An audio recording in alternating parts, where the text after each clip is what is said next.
Hello, hello, guys. Thank you so much for tuning in for another great interview here on the King Solomon Entertainment platform, where we give you wonderful, wonderful content and positive platform as far as all the programming that we have here. And today is no exception to that wonderful content, as you see who we got with us today. But before we do that, make sure you guys share this link. Make sure you guys subscribe. Make sure you guys support us if you choose to do that directly with our support, our Cash App right there, and just support us. Let us know that you guys are, loving what we're doing, and comment on what we're doing, and hit the notification link as we continue to bring you wonderful, wonderful, positive, and great content. Without further ado, this is the King Solomon Entertainment, the Cultural Scribe platform, which is our artist platform, the KS Gospel platform, and that is our Cash App on the screen as you see. Make sure you guys support us in that manner as well. But without further ado, we have the wonderful, wonderful evangelist Lillian Lloyd here with us today, and we're so excited to have her here. And thank you so much for doing the platform for me, Evangelist Lillian Lloyd. God bless you. Thank you for having me. All right. So we want to get started with the interview. We get right into it. So we like to ask our artists, how did the passion for music, how did the passion for singing and what you do, how did that begin in your life? Well, it began with me as a kid having vinyl records. And if I kind of took the phone and scanned through this room, you could see the crates and crates of vinyl records that I have that I've gotten from my mother and my sister from growing up. And I would sit and lip sync to those records, the Hawkins Family, Thomas Whitfield Company, James Cleveland, and so many others that I could name that I grew up, Andre Crouch, and so many more that I grew up listening to.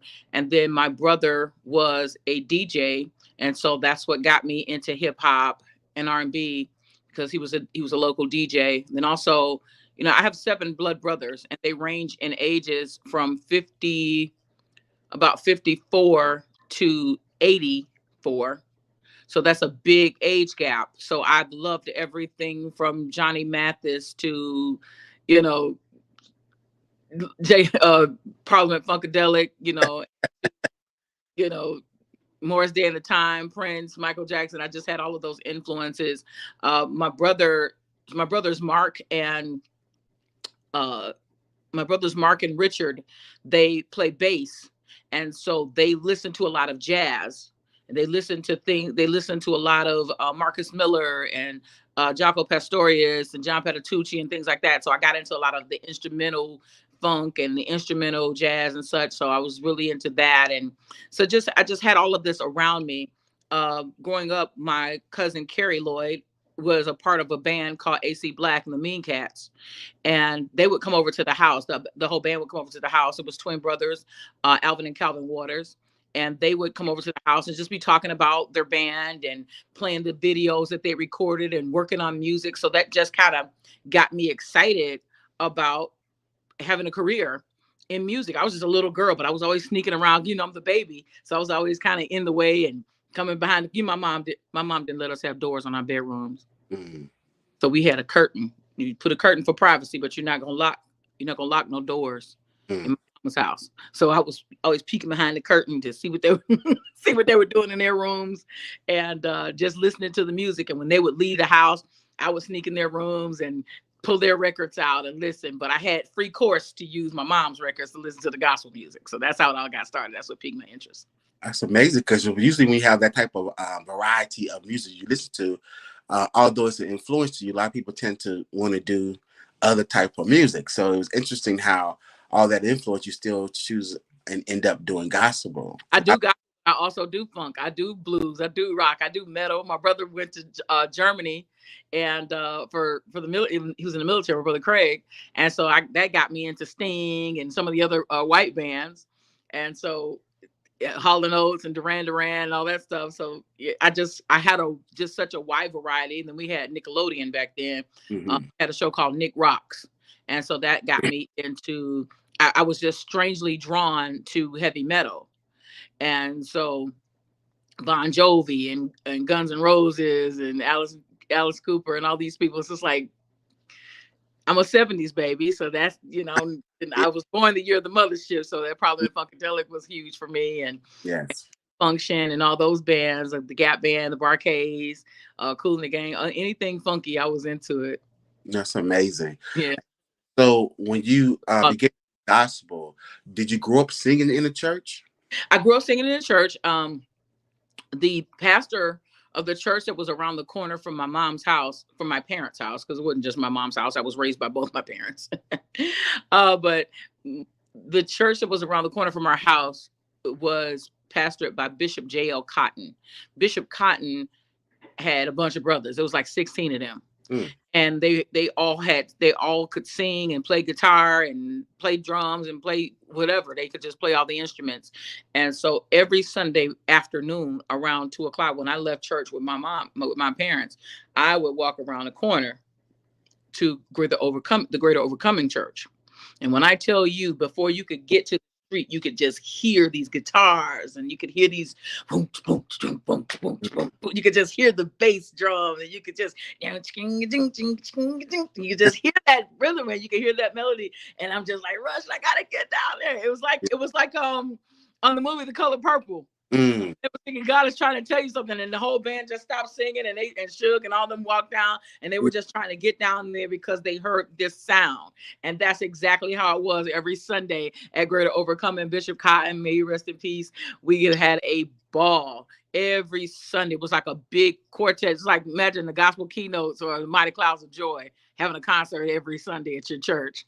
And they prophesied and ministered to us, and we had our own little singing groups and things like that. So that's how it all got started. And we would do concerts, and we have to do little sermonic solos and things of that nature for the different services and concerts. So that's how we got started. And what city was you born and raised in? What city is this? I was born, my parents are from Michigan. That's how I ended up in Detroit. But my parents raised us in Georgia. So I was actually born in a town called Macon, Georgia. It's about an hour south of Atlanta. And that is the hometown of Little Richard and Otis Redding and so many others that come from that area. A lot of people don't know. And Macon, Georgia was actually one of the main arteries of the Chitlin Circuit back in the day. So when the Black artists would come through, like the Temptations and all those different doo-wop groups from back in the day, when they would come through, Macon was one of the cities where they were allowed to tour.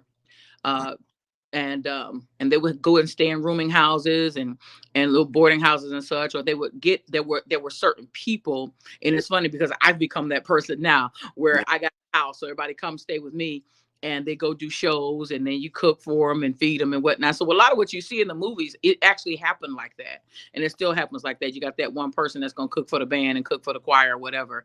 And when you come to town. So that's how it was. And they would do concerts at a spot down there called the Douglas Theater. And it was the theater that Blacks were allowed to go to. Amazing.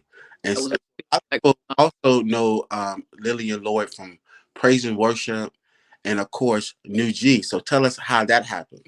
Okay, so when I turned 17, I moved back to my parents' hometown of Port Huron, Michigan, and I started doing praise and worship at the Zion Tabernacle Church there. Bishop John Tate was the pastor at the time, and started doing praise and worship there, and I was directing the choir there. And then I ended up moving back to Georgia. I went to Atlanta, and I joined the Citadel of Hope under Pastor Nathan Simmons, God rest his soul. And that's how I connected with B. Chase Williams and Shabak. And I just fell in love with Shabak. But my heart was always to sing with Ricky Dillard, because the first time I heard him, I said, yeah, I'm going to sing with that brother. Forget it. I'm going to sing with him. And my friends tease me because they're like, oh, girl, he's not going to hear you. How's he going to hear you? How's he going to hear you? But God is so wonderful, and he always has a plan. He allowed Ricky Dillard to move to Atlanta. That he did move. But B. Chase had moved to Detroit. B. Chase is also from Chicago, and he moved to Detroit from Cincinnati, Ohio. B. Chase. Yeah. Also known in Chicago as well. Yeah, he's known in Chicago. He's born and raised in Cincinnati, and then he moved to Atlanta.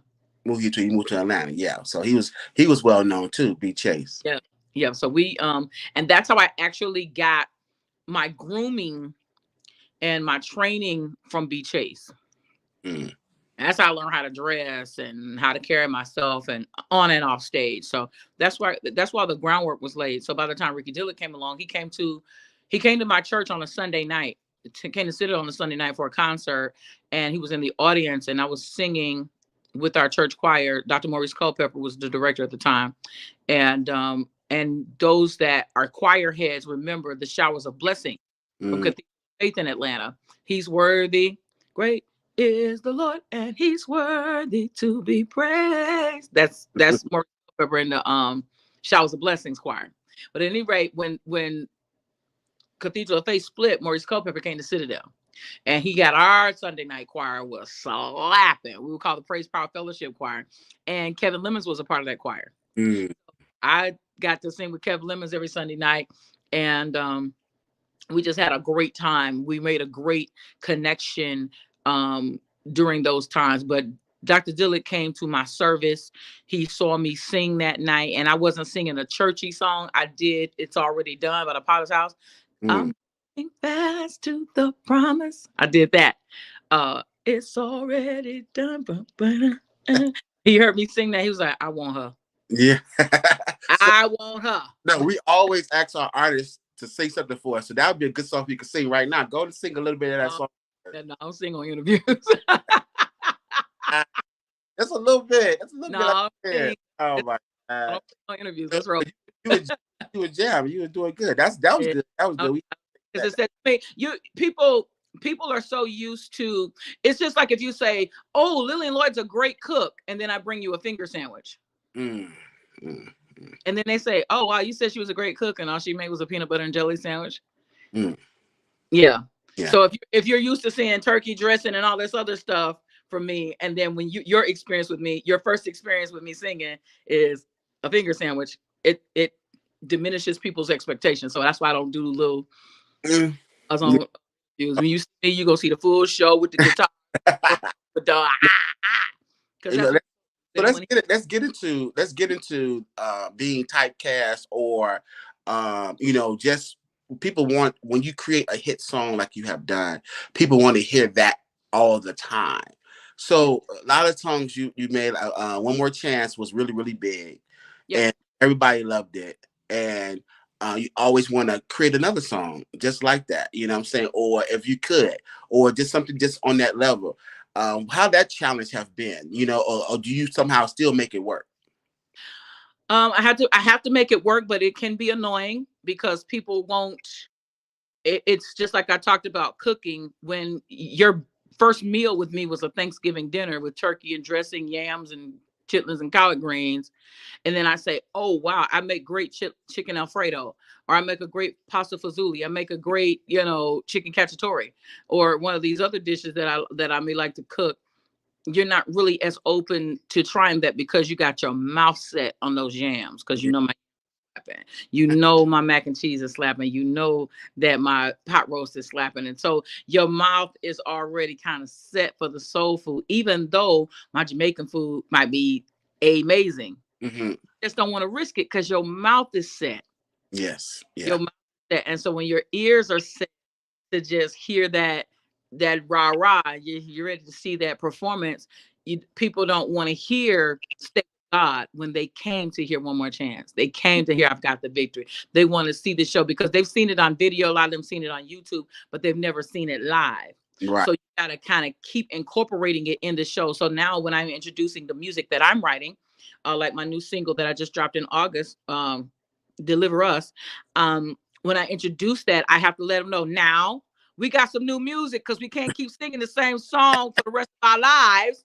These songs came out in 2007. It's 2023. Don't y'all want to hear something else? Yes. Yes. All right. Yes. So let's get realistic here. Yeah. That would be the same as me telling you, "Oh, I love your shirt. Now keep wearing that same shirt for the rest of your life." Yeah. Yeah. Yeah.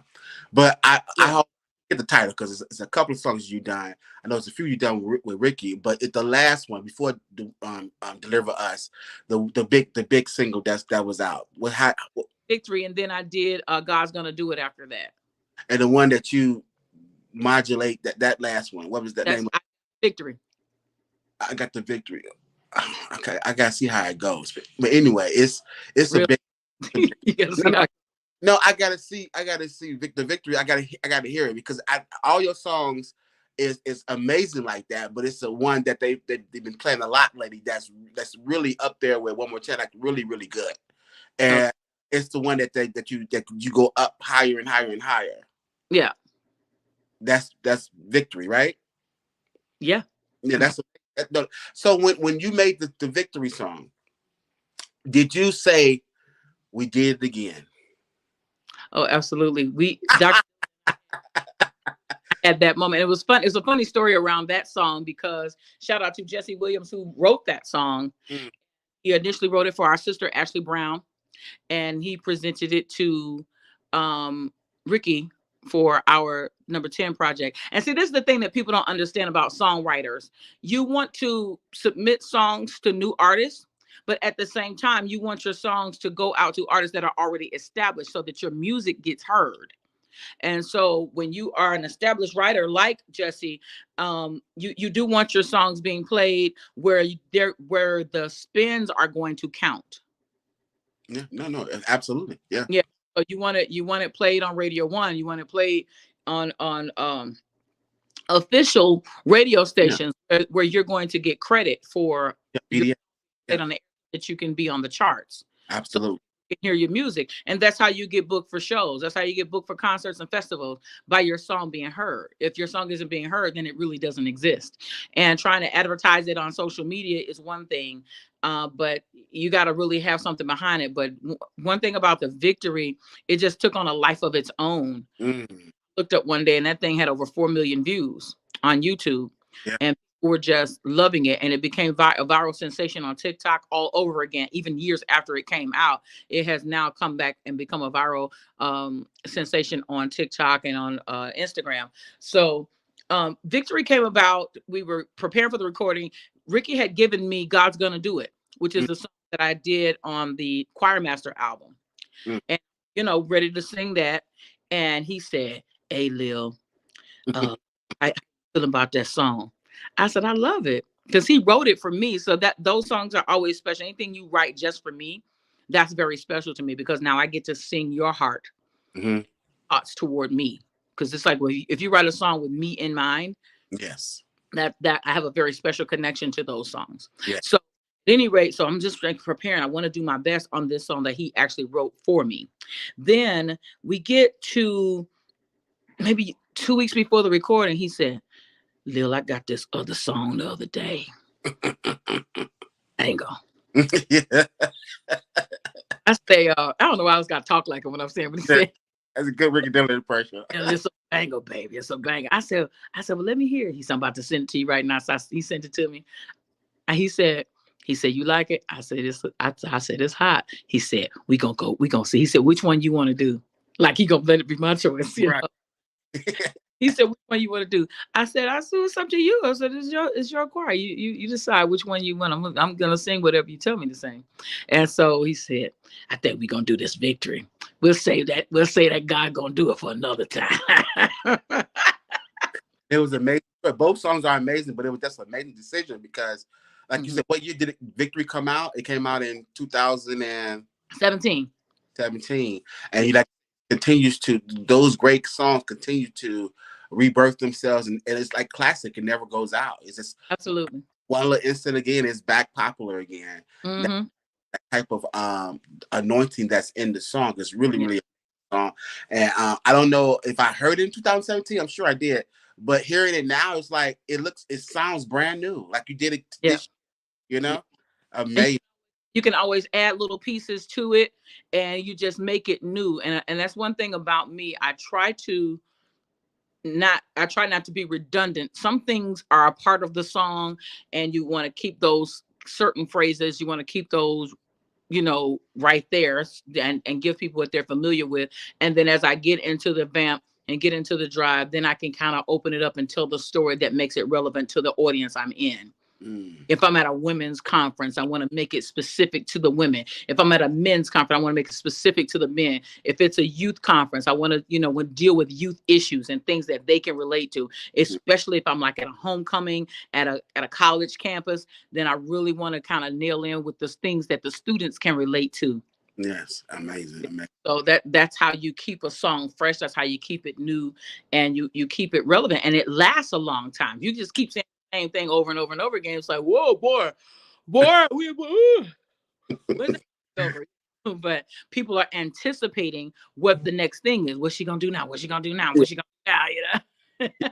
A lot of the criticism is that's all you can do, but you can sing ballads, you can sing everything, correct? Absolutely, Yeah. absolutely. So now, see, when you do, like I said about the cooking, when you do something good, you're gonna start getting booked to cater, yeah, soul food stuff, soul food stuff. Yeah. So it takes somebody of influence to say, "Whoa, have y'all ever tasted her seafood? Have you ever Right. tasted her this or that?" Yeah. And then it's like, "Oh no, I haven't. Let me try it.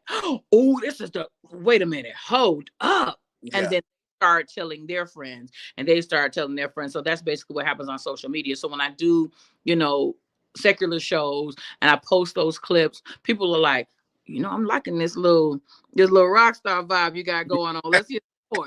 Give me some more. They still like victory. They still want to hear one more chance, but it's like, okay, now I'm open to some of the other stuff. Let me see what you got going on. Yeah. They start investigating, and then when they start hearing more, or when they come to those concerts where I just so happen to be singing something more than just one of my hits, they're Right. like, I like this new music, Miss Lillian. Yes, yes, Who yes. wrote that? I said, well, I wrote that. You write your own music? Yeah. And you So also you also testified that singing with Ricky Dillard and just after the hits, it kind of took you off for your job, and oh you've been yeah, I got my job in 2007. It took uh, me 2007. I was at work, and he has a similar testimony because he would be at work booking shows. yeah, You're not doing your job. You're over here booking shows. um, So my boss said, "No, you got to go because your future is out there doing your music and doing this. Is you don't." He told me, he said, "You're a good worker, but you don't have a future in this company. It wouldn't be fair to keep you here because you don't have a future in this company." yeah, yeah. The crazy thing was they went out of business 6 months after he fired me. See, see, that's amazing. Yeah. So we none of us had a future in that company. None The nobody. Yeah, company didn't fold, but that particular branch folded. That location folded. yeah, And so the headquarters, immediate resource, they're still in Dallas, yeah. but they closed the Atlanta location. Wow.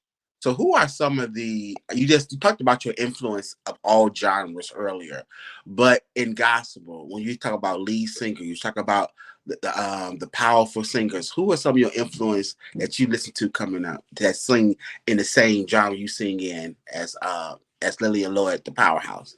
Lynette Hawkins, number one. Lynette Hawkins. Lynette Hawkins, number one. I absolutely adore that woman. I wanted to be Lynette Hawkins when I was a kid, and I would get these vinyl records. I still have them. I would get them out, and I would put one of my mom's robes on, and tie a scarf around my head and let it hang down on one side like that was my hair cascading down on one side. And I just had a whole little thing going on with Lynette Hawkins. I'm a big Tremaine Hawkins fan. I love LaShawn Pace, of course, um, and all the Pace sisters. I was a big Pace sisters fan. The Clark sisters, amazing. And then uh, just really big on Vicky Winans. Mm-hmm. And when I moved to Detroit, everybody used to say I look like her. But Vicky Winans, and she has been a huge influence on my life, not just musically, but just the business savvy, the business mind of Vicky Winans. People really don't know Mm. how amazing this woman is. They just don't know how amazing she is as far as, just how she handles her business. She produced her own records. She was her own stylist. She recorded her own music. She was engineering her own records. People don't know that. She was doing her own background vocals. She was the producer, the engineer. She was the tech. She didn't care. She did it all. She knew how to do it all because, people get on your nerves trying No, to tell you what to do. And I have taken that with me. When I go in the studio, I'm gonna tell you how many takes we're gonna do. I'm right. not sit here and just keep making me sing the same part over and over and over again. I sung it, it's good, let's move on. You No, know, you know, absolutely. around that studio. And so because it has to sound good to me. Yes. And once it sounds good to me, then I'm comfortable to release it. Yes. Oh And yeah. I can hear when I messed up. And I was like, let's take that, let's listen to it. Let me listen to it. And I might listen to it 3 or 4 times. I'll say, all right, let me do it again. Let me do it again. And I think it was good. I said, let's do it again. Very Yeah. kind, but I'm very firm because when you're a woman and you Yeah. deal with, and most of the engineers are guys, Yeah. they're going, no, you going, nah. Yeah. Yeah. Yeah. Not with my money, you're not. Yes. When Yes. I'm paying for the session, we're gonna do this until I'm happy with it. Absolutely. Absolutely. And both I are both. thank God that I have some great engineers. Shout out to Joe Piggy, Mm, Vegas, Patrick Bolton, who's my producer. You know, they know me, so they yeah. just kind of go with my flow, and I appreciate that they don't try to run my life when I'm in the Right. studio. They Yeah. make suggestions, but they don't try to run me because they know I know what I'm doing. They trust my wherewithal. They trust my know-how, Yeah. Yeah. and they don't feel like they got to try to control the session. And some people, it can be just fine, but they just want to be able to say, yeah, I was in the studio for 4 hours with Lil last night trying to get these vocals right. Oh, shut up and get off my phone. You know, just want to be able to say and brag to somebody that Yeah. it's good because you perfected it, or Yeah. you Yeah. no, Yeah. it's all that. Both of her sons produced as a result. So I could now that you gave me that little insight. Now Uh-huh. why both of her sons are producers and engineers. Yeah, Yeah, that's Mario and both are great. yeah.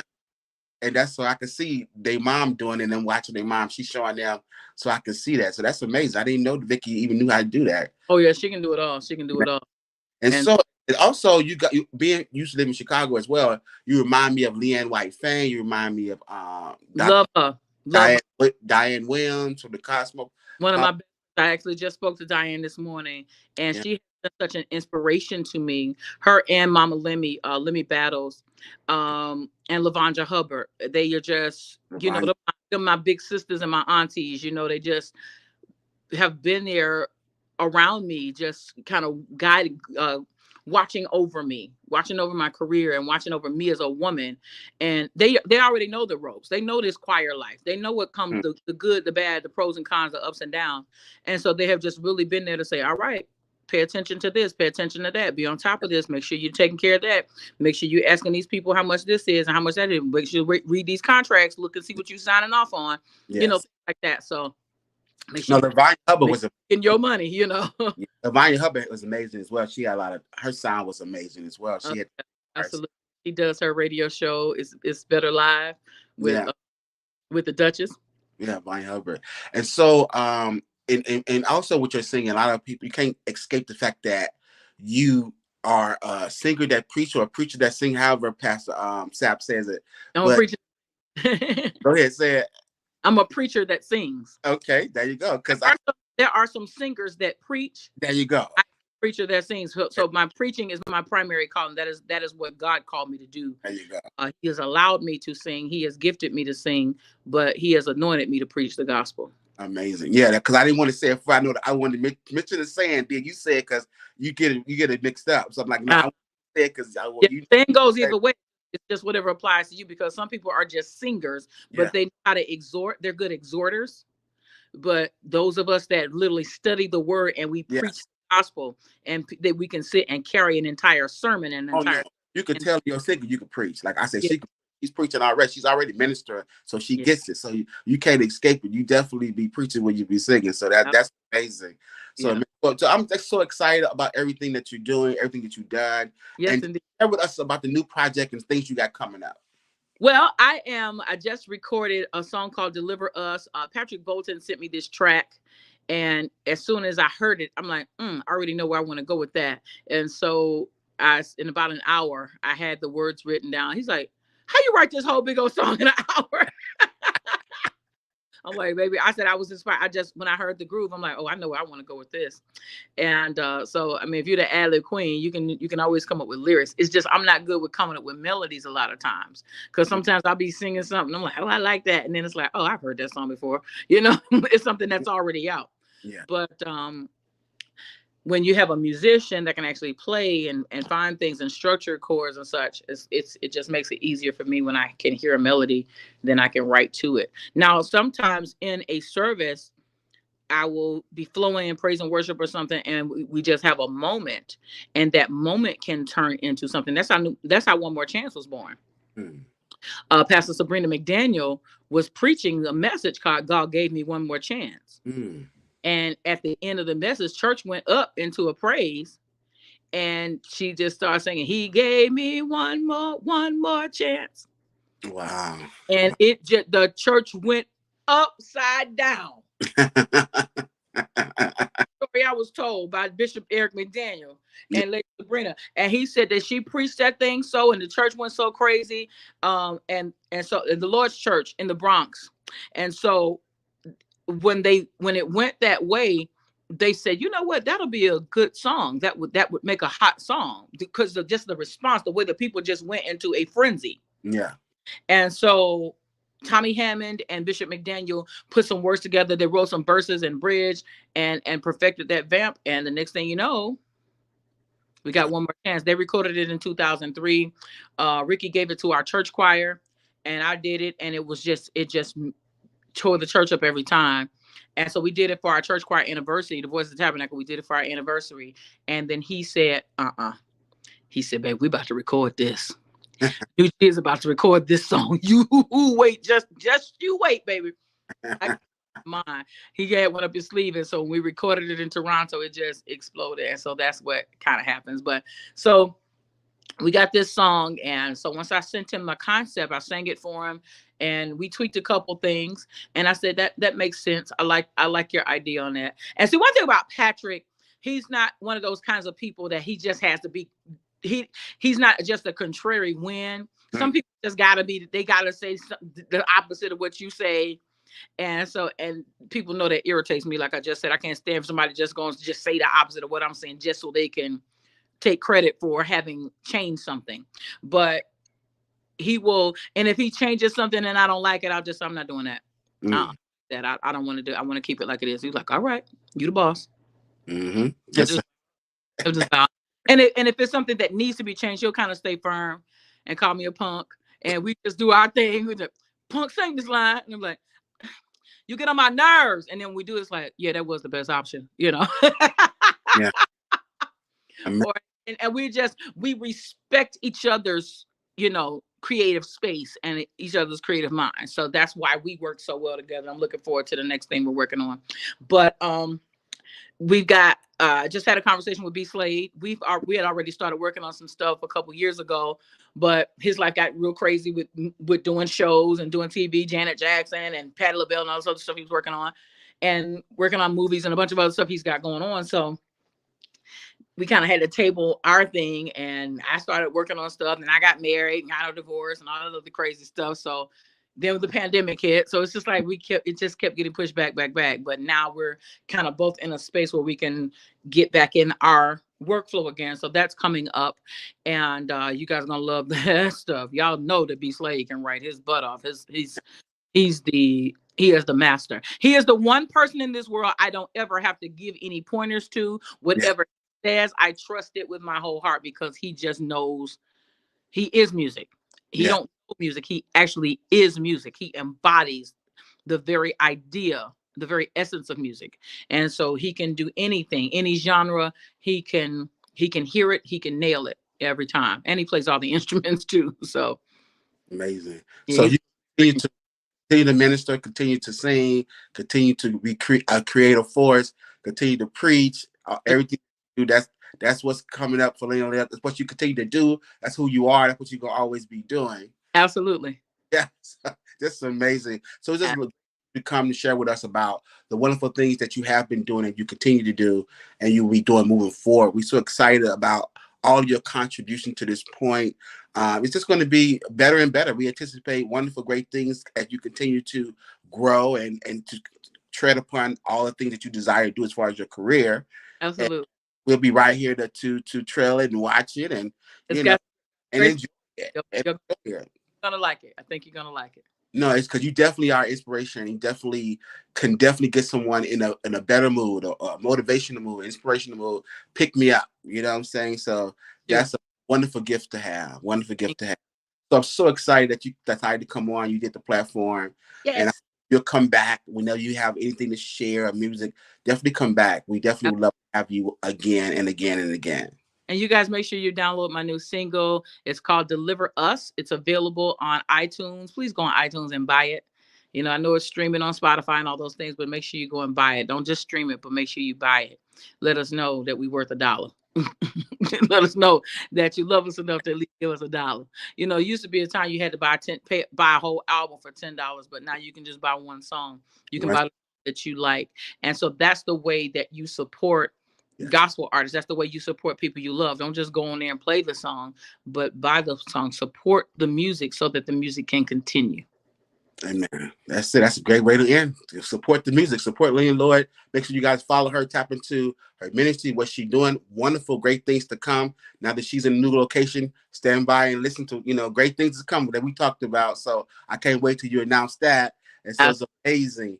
Thank you so much, Evangelist Lillian Lloyd. Everybody, make sure you guys share this link. Support us as far as Cash App. Subscribe, King Simon Entertainment. All the links are going on at the bottom across the stream. And make sure you guys just tell everybody about this wonderful interview and Evangelist Lillian Lloyd. Tap in with her, tap in with us. Thank you guys so much. Until next time, the Evangelist Lillian Lloyd, everybody. Thank you so much. All right.